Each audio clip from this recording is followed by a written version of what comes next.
Eastern pavilion hall میں برطانیہ کی ممتاز کاروباری سماجی سیاسی شخصیات چودھری اختر، رضوان ہاشمی، عذرا ہاشمی نے سیرا فاؤنڈیشن چیریٹی فنڈ ریزنگ اور قوالی کے پروگرام کا اہتمام کیا، جس میں قونصل general Tariq Wazir, commercial trade secretary Chaudhry Muhammad Akhtar نے خصوصی شرکت کی۔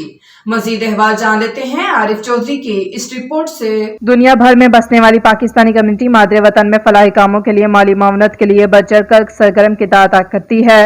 اولڈہم کے ایسٹرن پیویلین ہال میں برطانیہ کی ممتاز کاروباری سماجی سیاسی شخصیات چودھری اختر، رضوان ہاشمی، عذرا ہاشمی نے سلا فاؤنڈیشن چیریٹی فنڈ ریزنگ اور قوالی کے پروگرام کا اہتمام کیا، جس میں قونصل general Tariq Wazir, commercial trade secretary Chaudhry Muhammad Akhtar, سابق member European parliament doctor Sajjad Haider Karim, mayor روسٹر عاصم رشید، ڈپٹی میئر بیری شاہینہ ہارون، بیرسٹر امجد ملک، کاروباری شخصیات Bilal Ghafoor, doctor Liaquat Malik, P T A UK کے صدر رانا عبدالستار، سینئر نائب صدر ملک عمران خلیل، سابق سپرنٹینڈنٹ جیل اعظم خان، کاروباری شخصیت اقبال صدیقی، چودھری اسلم جلال اور کمیونٹی کے مختلف شعبوں سے تعلق رکھنے والے لوگوں نے بڑی تعداد میں شرکت کی اور صابری برادران کی قوالیوں نے لوگوں کے دل جیت لیے۔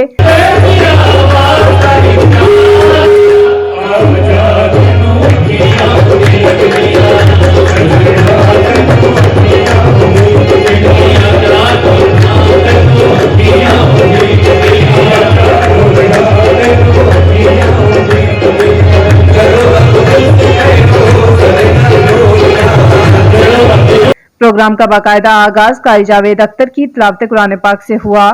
اس موقع پر سیرا فاؤنڈیشن کے نوجوان چیئرپرسن افتخار احمد کا کہنا تھا کہ ہم پاکستانی کمیونٹی کے شکر گزار ہیں کہ آج انہوں نے تقریباً 167 نادار یتیم بچوں کی کفالت کا ذمہ لیا۔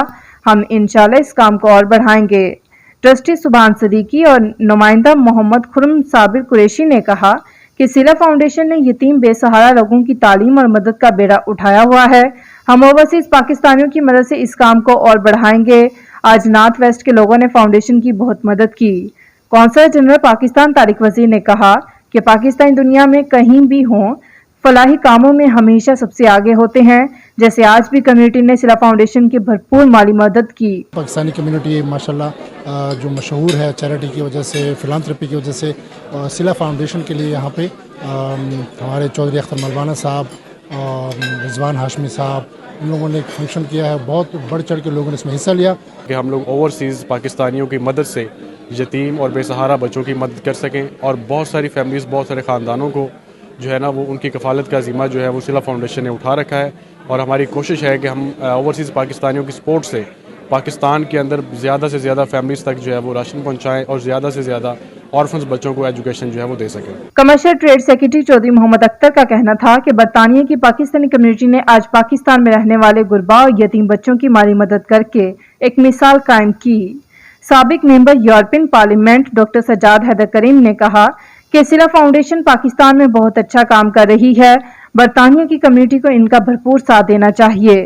میئر روسٹر عاصم رشید اور ڈپٹی میئر بیری شاہینہ ہارون نے بھی سلا فاؤنڈیشن کے یتیم بچوں کو گود میں لے کر ان کی تعلیم مکمل کروانے پر ان کے کام کو سراہا۔ اس میں بڑھ چڑھ کر حصہ لے رہی ہے تاکہ وہ اپنے خیراتی کاموں کو بڑھائیں اور لوگوں کو زیادہ سے زیادہ سہولتیں مہیا کریں، کیونکہ ان کو اپنے اس طرح کے نیکی کے کاموں میں اپنا حصہ ڈالتے رہنا چاہیے، اور اس طرح کی تقریبات منعقد کر کے اپنی اپنی چیریٹی کے اغراض و مقاصد بتانا چاہیے کہ ہمارے لوگ ان مشکلات میں سے وقت گزر رہے ہیں۔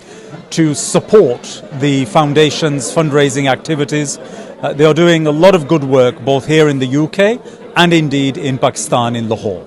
اٹلی میں حکومت پاکستان کی سرمایہ کاری کے اعزازی سفیر شہریار خان اور کاروباری شخصیت زاہد مغل نے سلا فاؤنڈیشن کے کام کو سراہا۔ دھڑکتے ہیں پاکستان کے ساتھ، یا برطانیہ میں بھی پاکستانیوں کے دل جو ہے پاکستان کے ساتھ دھڑکتے ہیں، اور اس چیریٹی کا اہتمام کیا گیا ہے سلا فاؤنڈیشن کا، جو بہت اچھا کام کر رہی ہے۔ پروگرام میں زندگی کے مختلف شعبوں اور صحافت میں خدمات انجام دینے والوں کو سلا فاؤنڈیشن کی جانب سے تعریفی سرٹیفکیٹ اور شیلڈز دی گئیں۔